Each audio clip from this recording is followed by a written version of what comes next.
Bismillahirrahmanirrahim. Assalamualaikum warahmatullahi wabarakatuh. Hello everyone, welcome to the video of Group 10A. Jadi kami dari Poltekkes Kemenkes Bandung, jurusan Kebidanan Bandung. Kebetulan kami dari kelompok 10A yang beranggotakan ada Dita Khairani Eko dengan NIM P17324125411 dan saya sendiri Silviani Fauziah dengan NIM P17324125440. Nah, di sini kami akan sama-sama membedah nih mengenai kasus small cell carcinoma of the cervix, di mana kasus ini juga merupakan salah satu tugas dari mata kuliah farmakologi yang diampu oleh Ibu Apoteker Hani Sri Fitriani M.Pharm. Nah, tanpa berlama-lama, nih pasti teman-teman udah mau tahu nih kelanjutan mengenai apa sih itu carcinoma of the cervix. Selamat menyaksikan. Jadi, kanker serviks itu umumnya dikenal sebagai karsinoma sel squamosa, namun tipe small cell carcinoma atau SCC. Ini tuh adalah entitas yang jauh lebih agresif karena prevalensinya itu memang rendah, hanya berkisar 1 hingga 2% dari total kasus kanker serviks di seluruh dunia. Namun memiliki tingkat mortalitas yang sangat tinggi. Kenapa sih kasus ini menjadi urgensi klinis? Karena SCC ini memiliki karakteristik biologis yang sangat unik, yaitu sel-selnya itu membelah dengan kecepatan yang sangat luar biasa dan memiliki kecenderungan tinggi untuk bermetastasis atau menyebar ke organ jauh melalui jalur hematogen maupun limfatik pada stadium yang masih dini. Nah, selain itu, sebagai calon tenaga kesehatan nih, kita memiliki peran penting untuk memberikan edukasi yang ber-evidence based mengenai kontrasepsi hormonal. Karena seringkali muncul nih misi informasi di masyarakat yang mengaitkan penggunaan hormon dengan kanker secara langsung.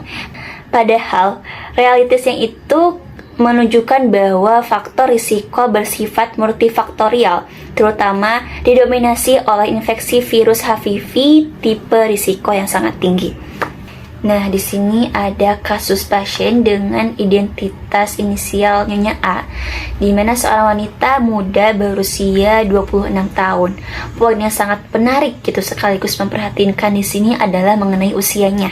Karena secara epidemiologi, puncak insiden kanker serviks itu biasanya berada di atas usia 35 sampai 40 tahun.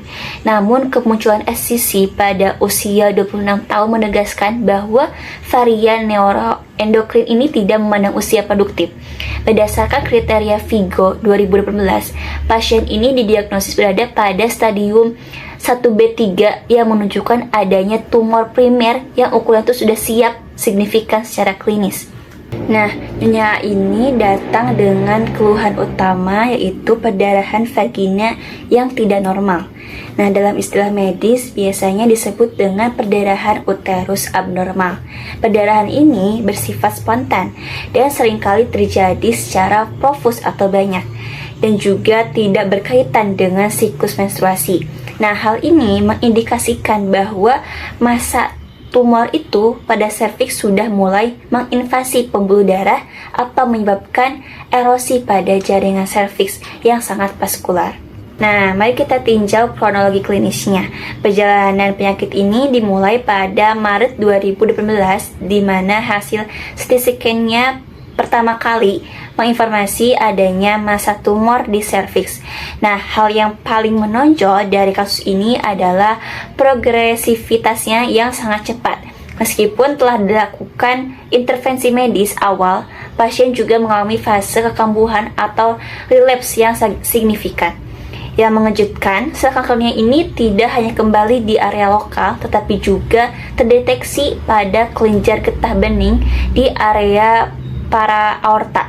Nah, ini memberikan gambaran nyata betapa lincahnya si sel SCC ini bergerak melalui sistem limfatik tubuh kita. Pada pasien ini tidak ditemukan riwayat penyakit kronis sebelumnya, tidak ada juga riwayat penyakit keluarga dan juga sosial. Namun ditemukan riwayat riwayat obat, yaitu pasien pernah menjalani kemoterapi regimen EPI. Nah, pasien tadi tercatat memiliki riwayat penggunaan kontrasepsi hormonal. Secara farmakologi, terdapat perdebatan mengenai peran estrogen eksternal dalam memicu mutasi seluler di area serviks. Namun, kita juga harus memahami bahwa pada kasus small cell karsinoma ini, mekanisme perubahannya lebih kompleks dan seringkali berkaitan dengan diferensiasi sel neuroendokrin. Faktor risiko sosial seperti lingkungan, status imun, dan riwayat paparan infeksi virus HPV tetap menjadi fokus utama dalam analisis mengapa sih keganasan ini muncul pada usia yang relatif sangat muda. Pada pemeriksaan fisik secara umum, status hemodinamik pasien dipantau ketat mengingat riwayat perdarahannya. Pemeriksaan ginekologi lokal menunjukkan adanya massa yang rapuh pada serviks. Saat memasuki fase kekambuhan, ditemukan adanya pembesaran kelenjar getah bening atau limfadenopati pada area abdomen dan panggul. Nah, temuan klinis ini menjadi dasar bagi tim medis untuk menyimpulkan bahwa penyakit ini telah berkembang dari masalah lokal menjadi masalah yang sistemik. Data penunjang dalam kasus ini sangat krusial untuk dipahami, karena hasil laboratorium menunjukkan kadar neuron spesifik anolyze pasien mencapai 24,51 nanogram per mililiter. Apa sih signifikansi klinisnya? Jadi, NSI ini adalah enzim yang menjadi penanda tumor spesifik untuk sel dengan asal-usul neuroendokrin. Lonjakan angka NSI ini mencerminkan tingginya beban tumor dan aktivitas metabolik sel kanker dalam tubuh si Nyonya A. Ditambah dengan hasil CT scan yang memperlihatkan metastasis ke kelenjar getah bening, panggul, dan aorta, diagnosa stadium lanjut menjadi semakin absolut. Diagnosis utama yang ditegakkan adalah small cell carcinoma of the cervix stadium 1B3. Dalam proses penegakan diagnosa, tim medis juga mempertimbangkan diagnosis banding seperti squamous cell carcinoma atau adenokarsinoma. Namun melalui pemeriksaan histopatologi dan imunohistokimia, sel menunjukkan profil yang sangat khas, yaitu sel-sel kecil dengan sitoplasma minimal dan pola pertumbuhan yang padat, yang merupakan karakteristik utama karsinoma neuroendokrin. Selanjutnya ada patofisiologi. Mengapa kanker ini begitu berbahaya? Kuncinya itu terletak pada indeks proliferasi sel yang ditandai oleh nilai Ki67 yang lebih dari 80%. Ki67 ini adalah protein nuklear yang hanya diekspresikan pada sel yang sedang aktif membelah. Angka 80% menunjukkan bahwa hampir seluruh populasi sel kanker tersebut sedang dalam fase replikasi secara bersamaan. Bayangkan saja sel ini ditumbuhi tanpa kontrol setiap jamnya, menghancurkan jaringan sehat di sekitarnya, dan dengan cepat masuk ke pembuluh darah yang mengakibatkan pendarahan vagina yang hebat. Selanjutnya ada penata laksanaan. Karena agresivitasnya, penanganan kasus Nyonya A dilakukan melalui pendekatan terapi multimodal. Yang pertama, terapi farmakologi menggunakan kemoterapi regimen EP, etoposide plus platinum. Etoposide bekerja pada fase S dan G2 dengan menghambat enzim topoisomerase 2 sehingga mencegah perbaikan DNA sel kanker. Sementara platinum seperti kisplatin bekerja dengan mengikat untai DNA untuk menginduksi kematian sel atau apoptosis secara masif. Yang kedua, ada terapi non-farmakologi. Dilakukan pembedahan radikal berupa radikal histerektomi dan pelvic lymphadenektomi.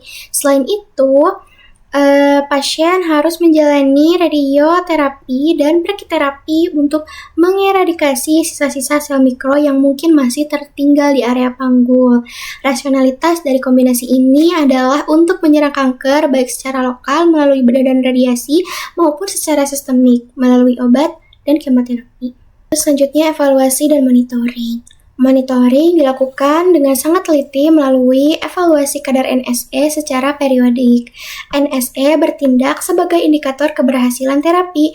Jika kadarnya menurun, berarti populasi sel kanker sedang tertekan. Kita juga memantau efek samping yang timbul di mana Nyonya A sempat mengalami myelosuppression derajat 2 selama radioterapi ini. Nah, ini adalah kondisi di mana produksi sel darah di sumsum tulang terhambat sehingga pasien berisiko mengalami anemia atau penurunan daya tahan tubuh yang memerlukan pemantauan darah secara rutin. Lalu ada outcome. Hasil akhir dari penanganan Nyonya A menunjukkan respon klinis yang sangat positif. Setelah menjalani rangkaian terapi multimodal, terjadi penurunan kadar NSE secara signifikan dan ukuran massa kelenjar getah bening menunjukkan pengecilan. Pasien berhasil mencapai fase respon terhadap terapi, meskipun pengawasan jangka panjang tetap wajib dilakukan mengingat sifat alami kanker ini yang mudah kambuh. Dalam bagian diskusi, kita melihat bahwa keunikan kasus ini terletak pada manifestasinya di usia muda. Kendala utama yang dihadapi adalah risiko rekurensi yang tinggi dan penyebaran yang sangat dini. Disinilah peran kita sebagai tenaga kesehatan untuk memberikan edukasi yang jernih.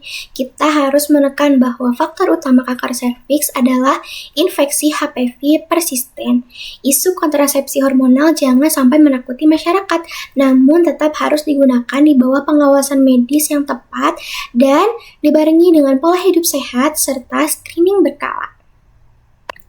Kesimpulan utama dari presentasi kami adalah pertama, small cell carcinoma cervix adalah musuh yang agresif yang membutuhkan deteksi sangat dini. Yang kedua, keberhasilan terapi sangat bergantung pada pendekatan multimodal seperti bedah, kimia, dan radiasi. Lalu yang ketiga, pemantauan melalui biomarker seperti NSE adalah cara terbaik untuk mendeteksi kekambuhan secara dini. Pesan kami bagi rekan semuanya adalah jangan pernah sepelekan perdarahan vagina abnormal pada wanita di usia berapapun. Sekarang mari kita bedah 3 pertanyaan diskusi untuk memperdalam pemahaman kita. Pertanyaan pertama, mengapa regimen EP lebih diunggulkan untuk tipe SCC dibandingkan obat kemoterapi standar kanker serviks lainnya? Nah, jawabannya hal ini karena sifat biologis dari sel SCC serviks ini lebih menyerupai sel kanker paru tipe kecil atau small cell lung cancer daripada sel epitel serviks biasa. Regimen EP memiliki mekanisme aksi yang paling efektif untuk menembus dan merusak struktur DNA pada sel neuroendokrin yang memiliki tingkat replikasi sangat tinggi. Pertanyaan kedua, apa implikasi klinis jika pasien dengan nilai Ki67 lebih dari 80% mengalami penundaan terapi selama 1 bulan saja? Nah, implikasinya itu sangat fatal karena 80% sel sedang membelah. Penundaan 1 bulan dapat mengakibatkan tumor membesar berkali-kali lipat dari ukuran semula dan meningkatkan risiko metastasis ke organ vital seperti ke paru atau ke hati secara eksponensial. Jadi penanganannya harus bersifat segera atau akut. Pertanyaan ketiga, bagaimana kita mengelola pasien yang mengalami myelosuppression derajat 2 selama terapi? Nah, jawabannya itu pengelolaannya meliputi monitoring ketat hitung darah lengkap, lalu pemberian nutrisi tinggi protein untuk mendukung regenerasi sel darah, dan jika diperlukan, pemberian stimulan sumsum tulang atau penyesuaian dosis radiasi atau kemoterapi agar tubuh pasien memiliki waktu untuk pulih tanpa menghentikan pengobatan kankernya.